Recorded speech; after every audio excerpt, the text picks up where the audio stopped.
نان مسلم پڑوسی لیڈی آ کے ہمارے دادی جان سے بات کرتی ہے اور کہتی ہے کہ میری بیٹی مائکے سے سسرال سے گھر آ گئی ہے واپس لڑائی جھگڑا کر کے، اور ہم سنا رہے ہیں، اسے سمجھا رہے ہیں، وہ واپس نہیں جا رہے ہیں.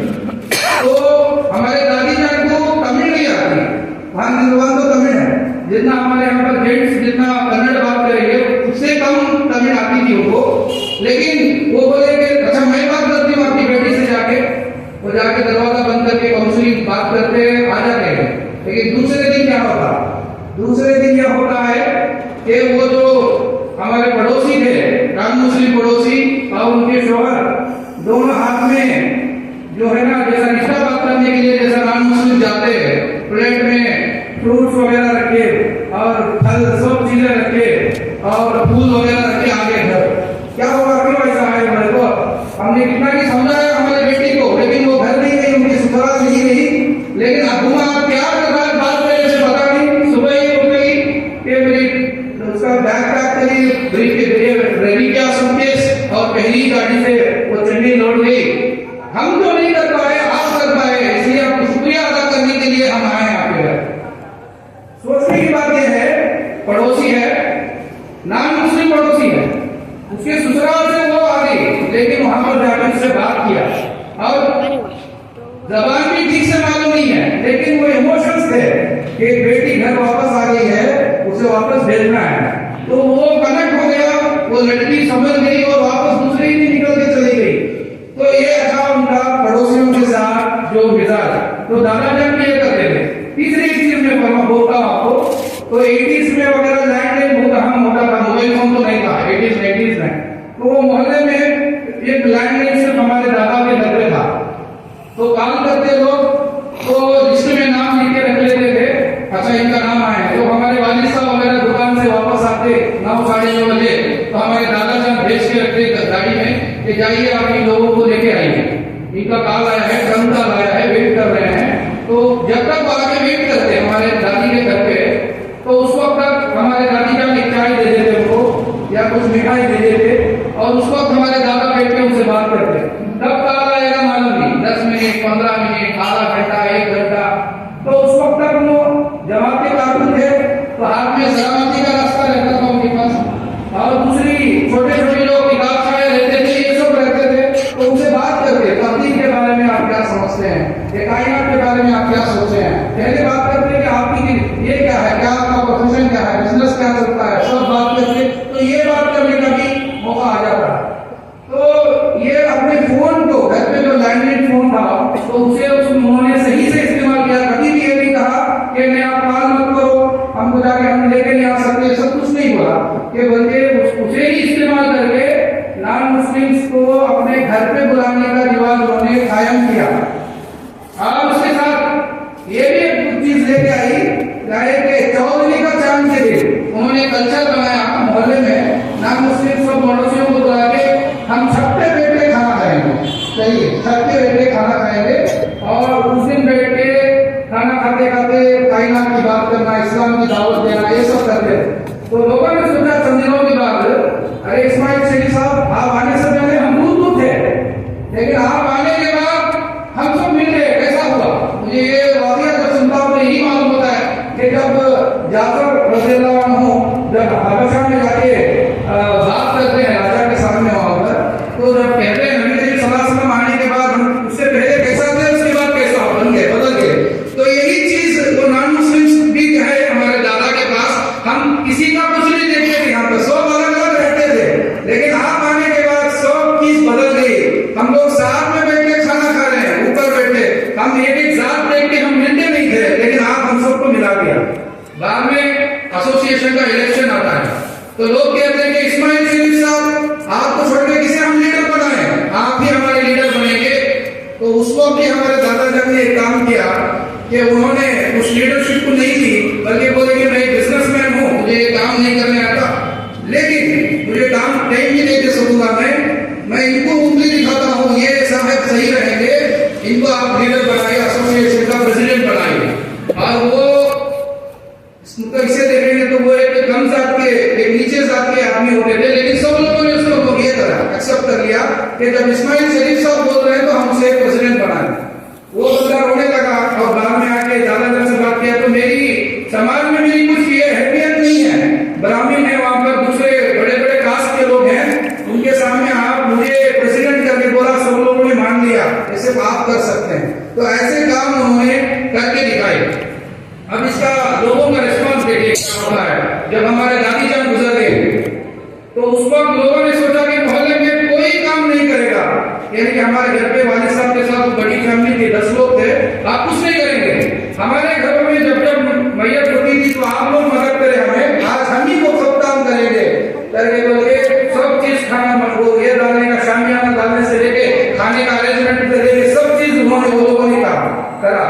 جب دادا جان جب ایک مسجد بناتے محلے میں، نیا محلہ کا مسجد بناتے، مسجد کا اوپننگ سیریمنی مجھے اچھی طرح سے یاد ہے، میں جب 7 سال کا بچہ تھا تو مسجد میں مسلمانوں سے زیادہ نان مسلم ہے، محلہ ہی نان مسلم کا ہے۔ مسجد جب اوپننگ کی گئی تو یہاں سے گوان چوک کیا ہمارے فتح دروازہ تک جا سکتے، اتنے زیادہ لائٹنگ وغیرہ تھا، یہ سب نان مسلم سے آگے مسجد میں بیٹھے ہیں۔ ہمارے محلے میں مسجد کھل رہی ہے اور اسماعیل شیخ صاحب اسے بنا ہے تو ہم سب ساتھ دیں گے اس کے، تو یہ تھا لوگوں کا ریسپانس۔ آخر میں جب ہمارے دادا جان گزر جاتے تو اس وقت دیکھنا لوگ کیا کریں، لوگ تقریباً 4-5 کلومیٹر پیدل، چپل بھی نہیں پہنے، وہ لوگ جلال لاری میں لے کے گیا تھا، وہ بہت مشہور ہو گئے تھے اس وقت محلے میں، تو اتنے سارے لوگ آگے سارے لوگ چل کے گئے، گاڑی تھی ان کے ساتھ موجود تھی، لیکن لوگوں نے کہا کہ نہیں، اتنے بڑے انسان ہم جن کی ریسپیکٹ کرتے تھے ان کا انتقال ہوا تو اس لیے ہم پیدل چل کے آئیں گے مسجد تک، تو 4-5 کلومیٹر چل کے آئے مسجد کے طرف، وہاں پر آگے لوگ وہاں پر ویٹ کر رہے تھے، اور یہ بھی ہوا کہ اس کے بعد بہت سارے ایڈوکیٹ تھے جو رمن ایڈوکیٹ، تو آج بھی وہ ہیں وہاں پر، ان کو کوٹ جانا چھوڑ دیے، یہ خطا ہو گیا، کوٹ ہی نہیں گئے، بعد میں معلوم ہوگا ہمارے والد صاحب کو وغیرہ کہ یہ کوٹ نہیں گئے ہیں کیونکہ ان کے بیسٹ فرینڈ محمد اسماعیل شریف کا انتقال ہو گیا، تو اس لیے وہ بہت مایوس ہو کے کوٹ نہیں جاتے، تو ہمارے والد صاحب سایہ چچا وغیرہ جا کے اس کی بات کر کے ان کو کوٹ کو نہیں، آپ کام کریے، دیکھیے ایسا ہو گیا، لاس ہو گیا، اگر اللہ کی مصیت ہے تو آپ کوٹ جائیے کر کے بول رہا، بعد میں وہ بعد میں جانے لگے، تو دیکھتے ہیں ساتھیوں کہ ایک نان مسلم، یہ سب جو بھی کرے سب نان مسلم، جب ان کے ساتھ رشتہ گہرا کرتے ہیں تو وہ لوگ اتنے خلیج ہو جاتے ہیں اور ان کے ساتھ دعوتی کام کرنے کے لیے اتنا بڑا ایک موقع بھی ملتا ہے۔ تو ہمیں چاہیے کہ یہ سب چیزوں کو ہم عمل کریں۔ یہ ماڈل جو میں کہہ رہا ہوں یہ ہمارے جماعت کے اندر سے ہی ماڈل ہے، یہ میں سیرت سے بھی ہم بہت سارے واقعات سنے ہیں، لیکن آج کے ماحول میں پورے سوسائٹی میں ہم کیا کرنا ہے، تو اس کے لیے بیسٹ ماڈل یہ ہمیں دکھتا ہے کہ آج بھی لوگ فالو کرتے ہیں۔ آج بھی وہ گزر کے 97 میں گزرے تھے، تقریباً 30 سال ہو رہے ہیں، لیکن آج بھی لوگ یاد رکھتے ہیں۔ آج بھی مسجد کو کچھ پرابلم ہوئے تو لوگ آ جاتے ہیں کہ مسجد فلانا کی خاندان کی مسجد ہے، ہم اسے کچھ نہیں کرنے دیں گے۔ آج تو محلہ بہت بڑا ہو گیا لیکن لوگ آج بھی ان کو یاد رکھتے ہیں۔ تو ایسا جماعت اسلامی یہ چاہتی ہے کہ ہمارے اس ہر ایک کارکن رکن متفق ایک ایسی تحریک بن جائے جو لوگوں کے بیچ میں اثر ڈالنے والے بنے اور اسے لوگ قریب ہو اور ہمارا کام بہت آسانی سے جائے۔ یہاں پر امیر جماعت کی بات میں کر کے میری بات ختم کرتا ہوں۔ امیر جماعت کہتے ہیں کہ رائے عامہ بنانے کے لیے کیا کرنا ہے، پبلک اوپینین کریٹ کرنے کے لیے آج سوشل میڈیا کا وغیرہ استعمال کیا جاتا، لیکن وہ سب چیز فیل ہو جائے گی جب ہم لوگوں سے ڈائریکٹ کانٹیکٹ کریں گے، کیونکہ موبائل فون میں ایموشنز نہیں آتے، واٹس ایپ فارورڈ آتے ہیں، وہ بھی نقصان پہنچاتی ہے چیز، لیکن اس سے بہتر وہ نقصان کی ہٹ جائے گی، اور یہ چیز ہٹ جائے گی، وہ زیادہ ہٹ سکتا ہے جب ہم لوگوں سے جا کے ملے، لوگوں سے مل کے جب بات کریں گے تو وہ ایموشنل کنیکٹ ہو جاتا ہے، ہماری بات چیت سے، ہمارے چہرے سے، ہماری مسکراہٹ سے اس پر اثر ہوتا ہے، اس لیے وہ اس کے بعد کیا ہو جاتا ہے، میڈیا میں جو بھی جھوٹی باتیں مسلمانوں کے بارے میں بولی جاتی ہے، اس سب چیزوں کے اوپر ان کا یقین چلے جائے گا۔ تو یہ کرنے کے لیے ہمیں کانٹیکٹ بنانا چاہیے۔ حدیث میں جو آیت میں نے آپ کے سامنے تلاوت کی تھی، اللہ تعالیٰ سورہ عنکبوت میں آخری آیت میں فرماتا ہے وَالَّذِينَ جَاهَدُوا فِينَا لَنَهْدِيَنَّهُمْ سُبُلَنَا وَإِنَّ اللَّهَ لَمَعَ الْمُحْسِنِينَ۔ جو لوگ اللہ کے راہ میں جدوجہد کریں گے تو اللہ تعالیٰ ان کے لیے آسانی سے بہت سارے راستے کھول دیتا ہے، بے شک اللہ تعالیٰ محسنوں کے ساتھ ہے۔ تو جدوجہد کرنے کے لیے ایک قدم ہم کو آگے رکھنا ہے، اللہ تعالیٰ کئی سارے راستے